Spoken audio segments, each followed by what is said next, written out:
Banyarwanda rero nk'uko twabibabwiraga, izi nkoko zari 500, duturaga imishwi amagi yazo hakavamo imishwi, zari inkoko 509.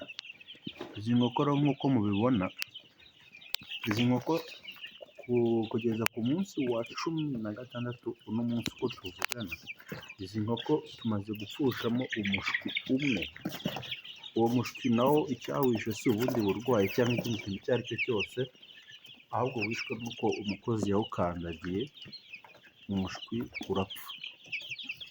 Rero ibintu by'uko abantu borora inkoko bagapfusha inkoko nyinshi cyane, bitewe no kubera ibyororo byoroshye cyangwa se bidafite amaraso afite ubudahangarwa buhagije, ndagira ngo abantu boroye izi nkoko zacu za gakondo, iki kibazo gishobora gukemuka.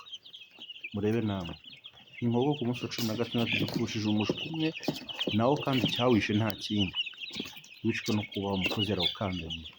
Murebe, izi nkoko ni nziza pe, ziteye ubwuzu, mwirebere namwe.